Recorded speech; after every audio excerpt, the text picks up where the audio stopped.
My name is Brian Blick.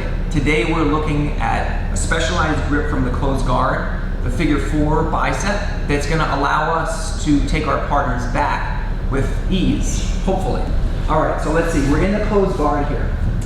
And our partner takes a very common starting position, which is hands on the biceps. Why would they want to take this initial position? Well, it makes sense, because if our hands are free to take the inside position, then we can create enough space to begin to bring our legs to the inside and take advantage of that position starting to attack. We can also, if our partner's hands are doing something else, there's nothing that's stopping us from controlling the collar. We can also sit up relatively easily, creating space and beginning to sweep or attack. So it makes sense for your partner to take this inside position with their hands on your biceps. We're going to begin by swimming our arm to the inside so that we take care of this arm. As our partner goes to keep this arm down, we swim our arm to the inside, pommeling it through. And then instead of trying to reach all the way across to our partner's wrist, we pass this wrist all the way through here, and we get a grip using our thumb, folding our partner's arm, and locking the figure 4 here. Our emphasis is a push with the right hand and a pull with the left that takes our partner's elbow and points it towards our chin. The farther away from their ribs and their hip their elbow is, the weaker this arm becomes and the easier it is for us to take advantage of it. For today, our focus is going to be on moving our body to the outside of our partner's arm. And you can see that when we begin this initial sequence, our partner's arm is on the outside of our body. Okay? His elbow is outside the line of our hip. So we're going to swim inside, and we're going to focus on moving that arm so that we are bringing the elbow to the inside position. From here, we're going to end up flanking our partner's arm. How are we going to do it? We're going to bring our partner forward using our knees. At the same time, we're going to pass this arm through with the goal of getting our partner's elbow to the mat. Now, you may not be able to get the arm or the elbow all the way through to the mat on the other side, but taking it across your center line is going to be sufficient. We're looking for an angle. That angle allows us to flank our partner's arm and expose their back. So, we lock the figure 4, we give a little bridge, then we drop our hips, bringing our knees forward. That draws our partner forward here.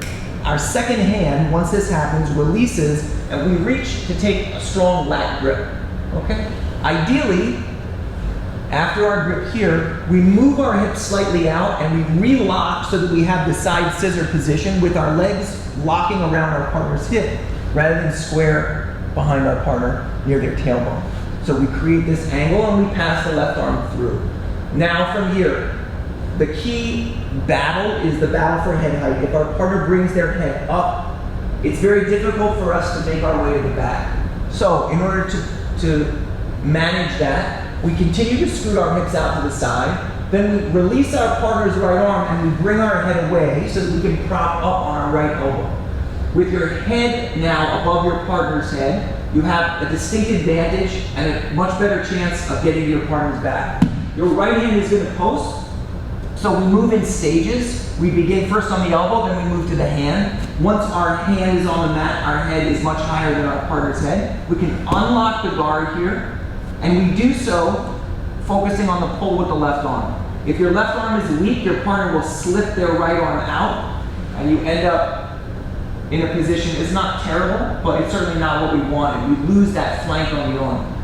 So instead, we're closing our left elbow back, we plant the foot, and we heist. When we heist, we turn the corner, and we take our right leg, inverting our knee and bringing it across. Now from here, we can pass our left leg through. You have the choice of making your left leg a hook, or simply posting your left foot on your own right foot to be able to stay tight to your partner. The right hand, as our partner is strong here, the right hand is going to come off. It's going to fold your partner's wrist through. That's going to allow you to collapse them down, expose the back, and begin to go to work for the strangle. So, we begin here. Our partner's bicep grips. We swim inside. We pass off. We lock our figure 4, focusing on a push and a pull. Then from here, we begin to make our way outside the line of our partner's arm. Once again, we don't want to have our partner's elbow outside the line of our hip. We want to have it on the inside. Plant our foot, move our hips slightly out. We relock our guard, and we begin the process of drawing our partner forward. We give a little hip up, draw our partner in by retracting our knees. Left hand reaches out, and here, we're taking a grip in our partner's armpit, and we're pulling. We close our own elbow. Unlock the guard. We shoot our hips to the outside, and then we move our head away. If your head is too close to your partner's head, you're going to have a weak prop. So instead, we elongate the body so that we can prop more easily up on our right elbow. This is good, but it's not great. When he starts to bring his head up here, go ahead, we're much closer to having an even position than if we plant our hand and bring our head up in this fashion. Now when he goes to bring his head up, we're much closer, even when he tries very hard. So we plant the left foot from here, we're gonna heist. Watch the position of the right knee. Initially, it's on his far left hip. When we retract the knee and we drive our hips up to the sky here, we pull the knee across so that we end up with a seatbelt hook. The shoelaces of the foot touching the outside of our partner's quad. We have a number of options here, including going for Jujigatami, but we focus on this diagonal control. The right leg, long, the left arm, and underhook. Now from here, we can go foot on foot, lock a figure four, or even place the second foot on the inside.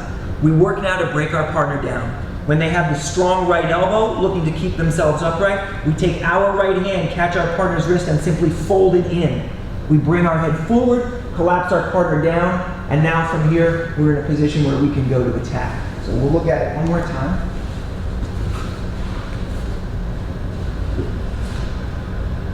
1, 2, 3. We focus on pulling the elbow.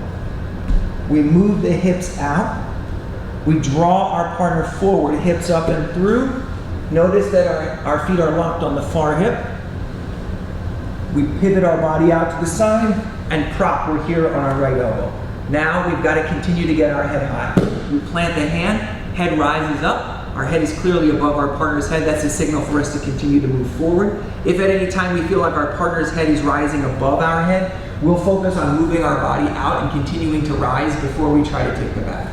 Plant the foot, retract the right leg. Now, with our head over our partner's head, we have diagonal control. The left arm is the underhook. The right leg here is controlling the far side of our partner's body.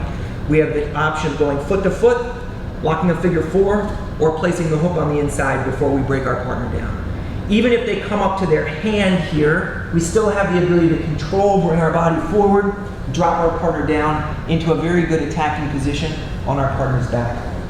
So, we have this method of using the figure four from inside the closed guard, not only to attack the upper body, but also to move our partner's arm critically across their center line.